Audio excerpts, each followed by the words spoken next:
ओम श्री सद्गुरुदेव भगवान की जय। नारायण नारायण नारायण। आइए हम गुरुदेव भगवान की कृपा से आत्मा के जो विधेय विशेषण हैं उन पर एक दृष्टि डालते हैं, उनको जानते हैं। पहले आप ये समझिए कि विशेषण किसे कहते हैं।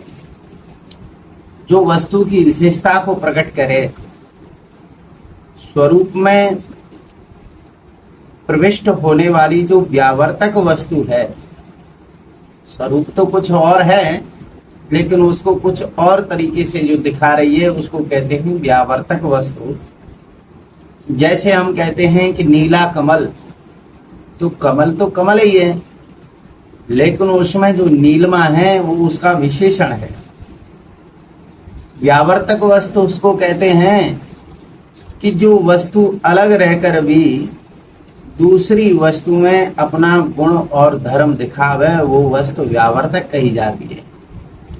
जैसे अभी हम यहाँ लाल बल्ब जलाए दें तो यहाँ का दृश्य जो है लाल दिखेगा, हरा बल्ब जलाए दें तो हरा दिखेगा। तो जो बल्ब है जो हरे रंग का, वो इस कमरे की प्रति व्यावर्तक वस्तु है। तो इसी प्रकार आत्मा के विधेय विशेषण बताए जाते हैं कि आत्मा सत है, आत्मा चित है, आत्मा आनंद स्वरूप है, आत्मा ब्रह्म है, आत्मा स्वयं प्रकाश है, आत्मा कूटस्थ है, आत्मा साक्षी है, आत्मा दृष्टा है और आत्मा उपद्रष्टा भी है। इस प्रकार ये 10 विशेषण बताए गए। आइए इनके बारे में हम समझते हैं कि इनका सही में अर्थ क्या है। तो सबसे पहला विशेषण है कि आत्मा जो है सत है। तो सत क्या होता है कि त्रिकाला बाधिकत्वम सत्यत्वम। जैसे यहाँ काल में तीन काल होते हैं, एक भूतकाल, एक भविष्य काल और एक वर्तमान काल। तो भूतकाल हम उसको कहते हैं जो पीछे निकल चुका है, और वर्तमान उसको कहते हैं जो अभी चल रहा है, और भविष्य उसको कहते हैं कि जो आगे आने वाला है।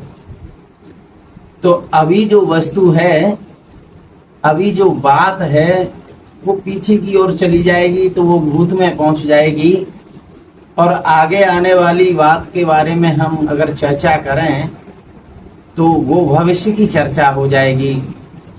तो भविष्य वर्तमान में बदलता है और वर्तमान भूत की ओर चला जाता है। तो ये काल बदलते रहते हैं, लेकिन सत्य वो है जो पहले भी था, अब भी है और बाद में भी रहेगा। ज्यों का त्यों रहेगा, उसमें किसी भी प्रकार किंचित मात्र कोई बदलाव नहीं होता। उसको सत कहते हैं। तो परमात्मा यानी जो आत्मा है, वो आत्मा कैसा कि वो सत है, यानी तीनों कालों में उसका बाद नहीं होता, न वो घटता है न बढ़ता है, वो ज्यों का त्यों रहता है, इसलिए वो सत है। यानी जो हमेशा रहे, जो शाश्वत रहे, वो सत है। दूसरा कहते हैं कि आत्मा चित है। चित माने अलुप्त प्रकाश।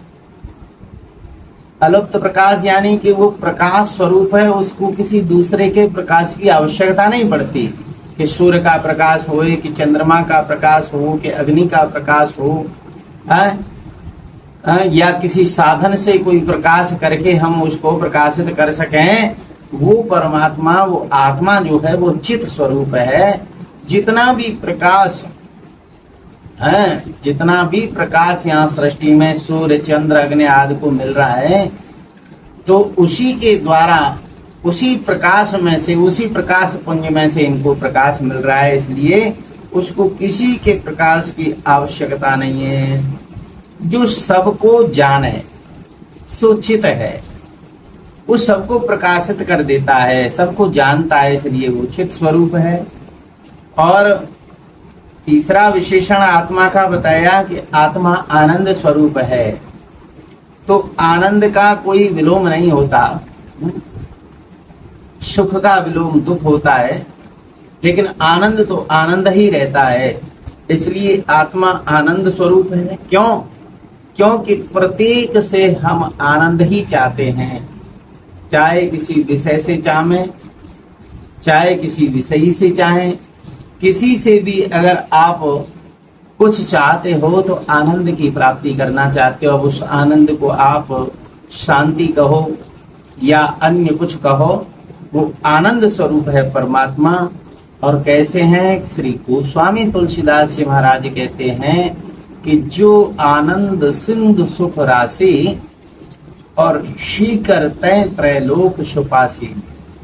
आत्मा कैसा आनंद स्वरूप है कि महाराज संपूर्ण विषयों में एक सीख मात्र से, जो बूंद मात्र से आनंद की अनुभूति हो रही है, वो आनंद कहाँ से आ रहा है? कि वो आनंद के सिंधु, वो ब्रह्म, वो आत्मा, वो परमात्मा ही आनंद के सिंधु हैं। तो सबसे अधिक प्रीति का विषय, सब जगह जहां हमारा आकर्षण हो जाता है उस आनंद के लिए तो हो रहा है, तो वो आत्मा आनंद स्वरूप है। और ब्रह्म सतचित आनंद होने से श्रुति युक्त और अनुभव सिद्धि आत्मा से भिन्न अनात्मा होगा। इसलिए अयम आत्मा ब्रह्म, ये आत्मा ही ब्रह्म है, क्योंकि ये सतचित आनंद रूप है, इसलिए यही ब्रह्म है। और श्रुति यानी वेद के द्वारा यही बताया जाता है कि वो परमात्मा कैसा है कि वो सतचित आनंद है। अब ये पांचवा विशेषण बताया कि वो स्वयं प्रकाश है, माने अपने प्रकाशने में किसी दूसरे की अपेक्षा नहीं रहती उसको, वो स्वयं प्रकाश है। कैसे प्रकाश है महाराज? कि देखो ये शरीर जो है इसका अनुभव हमारी जो जीवात्मा कर रही है, जीवात्मा की क्रिया से ही ये शरीर क्रियावान हो रहा है। तो आप अंधेरे में भी अगर पीठ पे कीड़ा आ जावे तो आपका हाथ सीधा का सीधा उसी स्थान पर पहुंचेगा। अंधेरा हो रहा हो, कुछ भी नहीं दिख रहा हो, भोजन आपके हाथ में लगा हुआ होए तो भोजन सीधा का सीधा आपके मुख में ही पहुंचेगा, ये नहीं आंख में पहुंच जाए। इसलिए अंधेरा होते हुए भी वो प्रकाश स्वरूप है, उसी के प्रकाश से ये प्रकाशित हो रहा है, इसलिए आत्मा स्वयं प्रकाश है।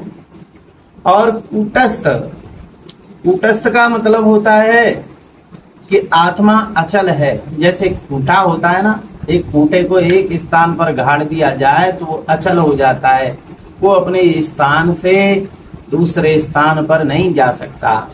ऐसे ही ये आत्मा जो है ये अचल है, ये संपूर्ण विश्व में व्याप्त है, इसको कहीं पे भी आने जाने की जरूरत नहीं है।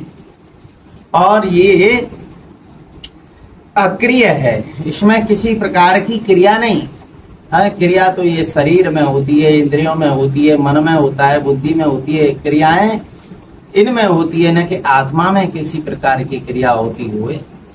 जैसे अरहन होता है जिस पर लोहा पीटा जाता है तो वो कूटस्थ है, उसमें महाराज किसी प्रकार का बिगाड़ नहीं होता, वो ज्यों का त्यों रहता है, इसलिए आत्मा भी कूटस्थ है।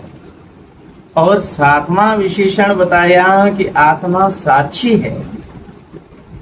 लोक व्यवहार यानी संसार व्यवहार में उदासीन रह करके तथा राग द्वेष रहित होकर के तथा समीपवर्ती होकर के चेतन होए सो साक्षी है। यानी कि वो सबको समान रूप से देखता है, उसके लिए न कोई छोटा न कोई बड़ा, और ना किसी से राग ना किसी से द्वेष। आत्मा किसी से आसक्ति नहीं करता। आसक्ति तो ये हमारा मन करता है, हमारी बुद्धि के विचार जिसकी तरफ बढ़ जाए बस उसी से हमारा मन आसक्त हो जाता है। आत्मा किसी से आसक्त नहीं होता है, इसलिए उदासीन रह करके क्या अच्छा है क्या बुरा है, कौन बड़ा कौन छोटा, वो तो साक्षी। जैसे हम छत पर बैठ करके रास्ते में चलने वाले लोगों को देखते रहते हैं, न उनके भले से हमको मतलब न उनके बुरे से हमको मतलब, हम साक्षी होकर के दृष्टा होकर के उनको देखते हैं। उसी प्रकार ये आत्मा साक्षी है और ये आत्मा दृष्टा भी इसीलिए कहा जाता है। आठवां विशेषण इसका दृष्टा है कि ये सब को महाराज देखने वाला होने से ये दृष्टा है, और उपदृष्टा भी इसको कहा जाता है। स्थूल देह रूप यज्ञशाला में 10 इंद्रियां, कौन कौन सी 10 इंद्रियां होती हैं? 5 ज्ञानेंद्रियां होती हैं इस स्थूल देह में, और 5 कर्मेंद्रियां होती हैं। तो ज्ञानेंद्रियां जो हमको वस्तु का, विषय का ज्ञान करावे, तो ज्ञान कराने वाली ज्ञानेंद्रियां, एक आंख हो गई जो रूप का ज्ञान कराती है, एक नासिका हो गई जो हमें गंध का ज्ञान कराती है, एक हमारी जिह्वा हो गई जो हमें रस का ज्ञान कराती है, एक हमारी त्वचा हो गई जो हमें स्पर्श का ज्ञान कराती है, और एक हमारे कान हो गए जो हमें शब्द का ज्ञान कराते हैं। तो ये 5 तो ज्ञान इंद्रियां हैं, और 5 कर्म इंद्रियां जिनसे कर्म होते हैं। तो उसमें ये हाथ हैं, पैर हैं, और महाराज कर्मेंद्रियों में उपस्थ है, और लिंग है, और वाणी है, बाकेंद्रिय, ये कर्मेंद्रियां हैं। तो ये ज्ञानेंद्रियां ये अंतरंग हैं, और ये जो कर्मेंद्रियां हैं ये बहिरंग हैं, बाहर का कार्य करती हैं। तो उपदृष्टा यानी स्थूल देह रूपी यज्ञशाला में ये 10 इंद्रियां और 5 प्राण होते हैं हमारे। 5 प्राण जिनको कहते हैं पंचकोश नाम से, यानी अन्न में, प्राण में, और आनंद में, विज्ञान में, इस प्रकार ये 5 प्राण होते हैं। तो यजमान की पत्नी बुद्धि और मन अपने अपने विषय ग्रहण करने के रूप में यज्ञ करते हैं। इस सबको देखने वाला दृष्टा ही उपदृष्टा कहा जाता है।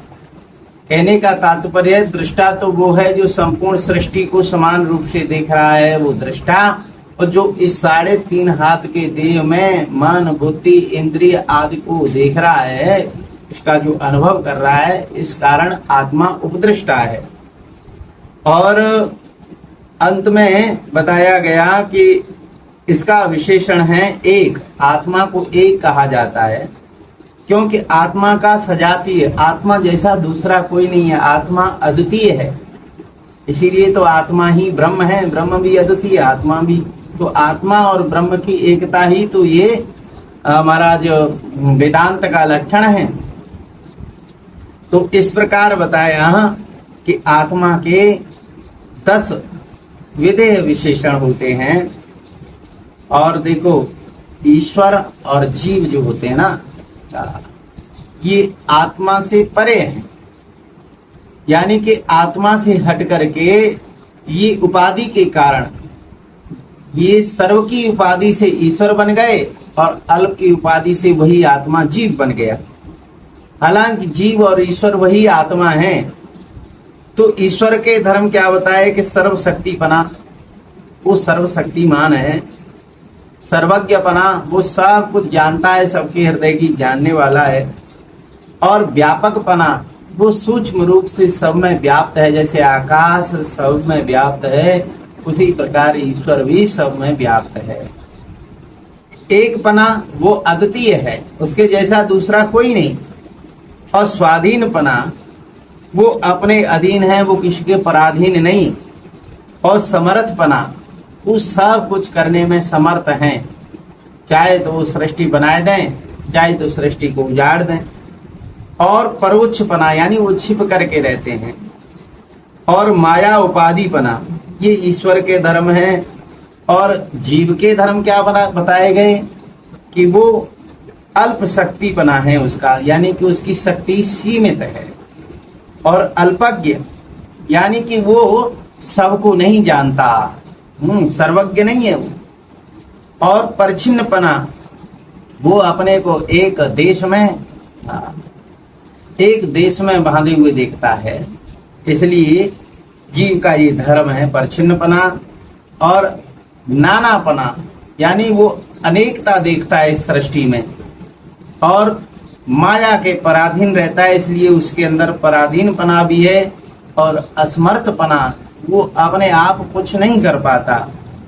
और अप्रोक्षपना, यानी कि वो अपने को ही देखता रहता है और अविद्या उपाधि वाला, ये अविद्या की उपाधि से ही ये जीव बना हुआ है और विद्या की उपाधि से ईश्वर बना, यानी विद्या माने माया, माया की उपाधि से ईश्वर और अविद्या की उपाधि से जीव हैं। ये जीव और ईश्वर दोनों आत्मा ही, तो आत्मा ही हमारा परम धर्म है। बोलिए श्री सच्चिदानंद भगवान की जय। नारायण नारायण नारायण नारायण।